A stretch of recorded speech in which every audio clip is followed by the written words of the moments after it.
Avatar: The Last Airbender and its sequel, The Legend of Korra, are well known not only for their exceptional animation, but also for their spiritual and esoteric themes. These two series delve into historical mysteries and ancient knowledge to a greater extent than any show in recent decades. They also portray old-world technology, or what we refer to on this channel as Antiquitech, in a way that is both obvious and thought-provoking. In this video, I argue that many of the symbols and motifs in ATLA and Korra hint at the existence of an advanced ancient civilization or an old world, which had a deep understanding of natural forces. These forces were primarily depicted in the shows through the bending arts, earth, wind, water, and fire. However, there are numerous other examples in the show which metaphorically depict Antiquitech devices and systems. One such example is the Great Burning Glass. Historical documents like a description of the Great Burning Glass by Francois Villais and Novis Aerea by Bernardo Zamagna, alongside the 1796 work A Compendium of History by a Society of Men of Letters in France, recount the use of concentrated solar power through a massive lens. These descriptions imagine a great burning glass mounted upon an airship capable of annihilating everything beneath it by focusing sunlight into a devastating ray. This concept, though it sounds like the product of science fiction, is described in vivid detail in these historical writings. In Avatar: The Last Airbender, a particularly striking parallel to the burning glass technology occurs in the series finale, where Fire Lord Ozai, empowered by Sozin's comet, launches a deadly fire assault from his fleet of airships. This scene is a vivid portrayal of destruction from above, eerily paralleling the destructive potential of the ancient burning glass technology. In my opinion, this visual spectacle does not merely serve as a climax for the series, but also suggests a forgotten epoch where such power was possible and perhaps known. Further exploration of this theme is evident when considering the architectural anomalies found across the world, such as the melted palaces in Petra, Jordan, the caves of Ajanta, India, and even some of the structures found in Arches National Park in America, which appear as if the rock face were melted and liquefied. These melted structures provoke speculation about the methods used in their creation or modification. Could these have been the result of an ancient technology capable of manipulating natural elements at a grand scale, akin to the bending arts in Avatar? And could they have been destroyed by a technology such as the Great Burning Glass? In this sense, the series might be nudging us towards a reconsideration of what ancient technologies could achieve, suggesting that ancient civilizations had technological capabilities beyond our current understanding. In Avatar: The Last Airbender, the episode titled The Southern Air Temple from Season 1, Episode 3 provides a fascinating glimpse into the mystical and technological wonders of the Avatar universe. One of the most striking visual moments occurs when Aang unknowingly enters the Avatar state for the first time. As he does so, the temples and spires of the air nomad sanctuaries around the world simultaneously illuminate, signaling to other nations that the Avatar has returned. This sequence not only serves as a crucial plot development,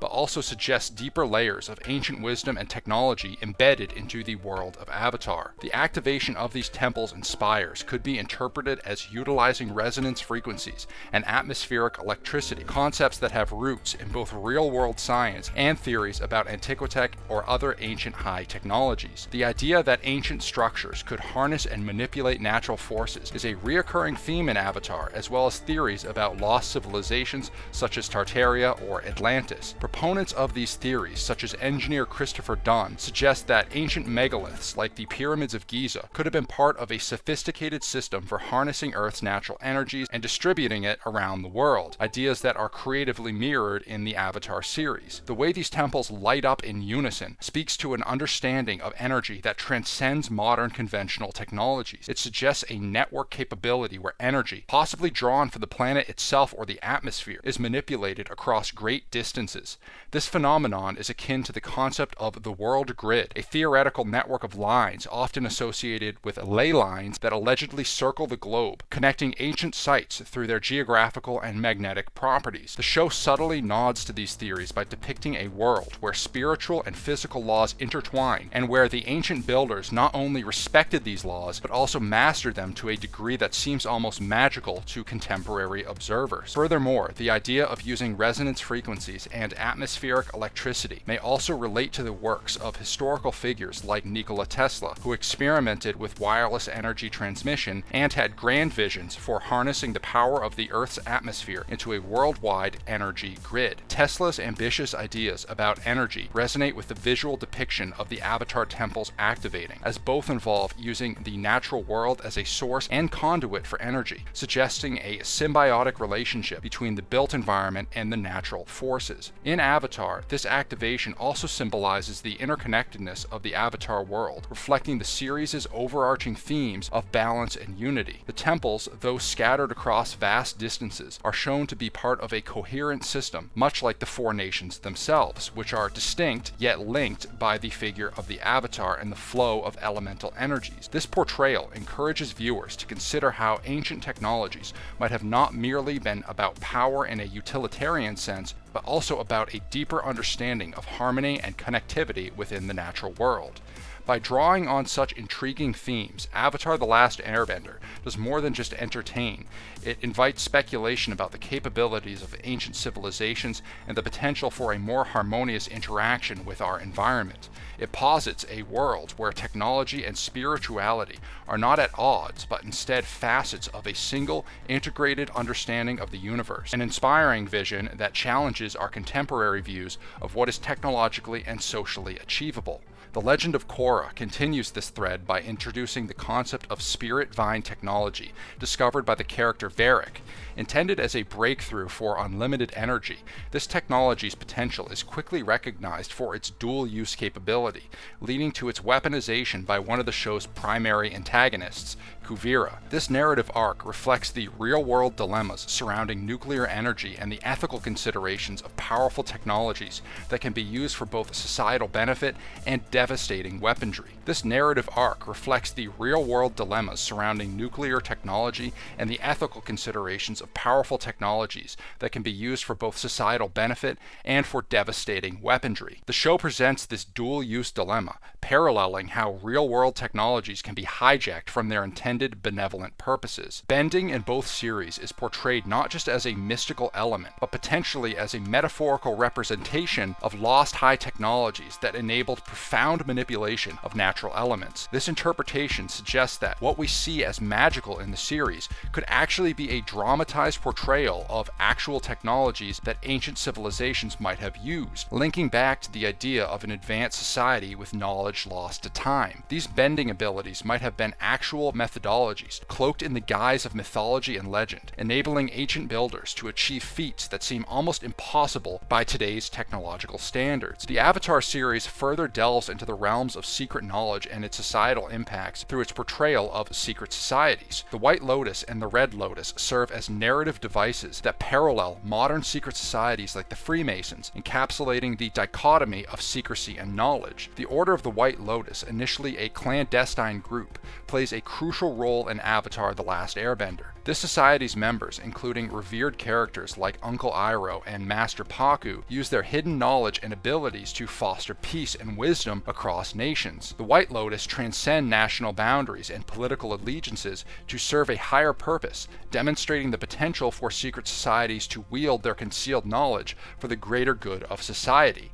Their actions, particularly during the liberation of Ba Sing Se, showcase how secretive groups can function as guardians of peace and stewards of ancient wisdom. In stark contrast, the Legend of Korra introduces the Red Lotus, a splinter faction of the White Lotus whose ideology is rooted in chaos and the overthrow of the world orders. The Red Lotus believes in a radical philosophy of freedom that involves dismantling existing power structures, which they perceive as inherently corrupt. This group, led by the charismatic and ruthless Zahir, embodies the dangerous potentials of secret knowledge when wielded without moral restraint. Their actions, including attempts to assassinate world leaders and unleash anarchy, exemplifies the perils of secrecy in the wrong hands. The Dai Li is another example of a secret society in Avatar who wield their secrets for malevolent ends. As the stories of Avatar: The Last Airbender and The Legend of Korra unfold, they weave a complex storyline that mirrors our own world struggles with technological advancements, ethical dilemmas, and the balance of power. The idea that ancient technologies resembling the bending arts could have actually existed adds an interesting layer to the series' appeal, inviting viewers to rethink history and the possibilities of human achievement. In The Legend of Korra, Book 1 introduces a compelling antagonist protagonist, Amon, who leads the Equalists, a group intent on removing bending abilities from all benders. Amon's campaign taps into deep societal divisions, pitting non-benders who feel disenfranchised and oppressed against the benders who in many cases hold positions of power and influence. This storyline not only enhances the socio-political fabric of the series, but also prompts reflection on the broader implications of losing a profound technology or ability that once defined a civilization. Amon's desire to strip away bending can be seen as a metaphor for humanity losing access to significant technology or knowledge that once allowed for extraordinary feats, akin to the bending elements in Avatar. This technology could have been something that enabled ancient civilizations to accomplish architectural wonders that seem nearly impossible today, such as the construction of the pyramids, the intricate stonework of Machu Picchu, or the vast stone statues of Easter Island. These structures often provoke astonishment and speculation due to the apparent disconnect between the known technological capabilities of their times and the sophistication required to construct them. Exploring the theme of a lost elemental bending-like technology provides a framework to reconsider historical narratives. It suggests that what we perceive as mystical or mythical in stories like Avatar might actually be based on a lost understanding of natural laws and the applied sciences. In this view, bending wouldn't just be a narrative device but a representation of a deeper, perhaps forgotten interaction with the elements around us. This perspective aligns with the idea that ancient builders possessed a now lost profound knowledge or technology that enabled them to work with stone, metal, and other materials in ways that exceeded what would be expected with simple tools and manual labor. Furthermore, Amon's movement against the benders in The Legend of Korra underscores the potential consequences of such profound abilities or technologies becoming concentrated in the hands of a few. His philosophy, though extreme, is rooted in a notion of equality and the fear that unequal access to power, be it political, technological, or elemental, can lead to societal imbalance and injustice. This reflects historical and ongoing real-world tensions around technology and power distribution, where advancements can sometimes lead to greater inequality and social strife rather than societal benefit. The idea that bending might represent a lost technology also invites us to rethink how we view our relationship with the environment and technology today. In the world of Avatar, bending is a harmonious interaction with nature, fundamentally tied to the spiritual and cultural identity of the characters. If we consider bending as a metaphor for an advanced ecological and technological understanding, its loss, as Amon saw it, could symbolize humanity's estrangement from a more integrated and possible sustainable way of interacting with the world. Thus, the narrative of Amon and the Equalists not only serves as a pivotal conflict within the Legend of Korra, but also as an allegory about the potential impacts of losing profound technologies or knowledge. It encourages viewers to reflect on the power dynamics of technology and knowledge, the ethics of how such power is distributed, and how historical legacies of technological prowess can shape cultural and societal development long after technologies themselves might have faded into myth. In conclusion, Avatar: The Last Airbender and The Legend of Korra transcend typical animated series by weaving complex narratives that explore deep philosophical questions about technology, society, and history. They challenge the viewer to consider not just the possibilities of ancient advanced technologies, but also the reoccurring moral and ethical questions these technologies provoke. Through their rich storytelling, vivid characters, and intricate world building, these series encourage a deeper engagement with our own world's historical mysteries and future possibilities, making them not only compelling narratives, but also potent catalysts for cultural and intellectual reflection. The legacy of these series as thought-provoking works underscores their unique position in the landscape of modern animation, serving as enduring pieces that not only entertain, but also inspire critical thinking about the ancient technologies of our ancestors.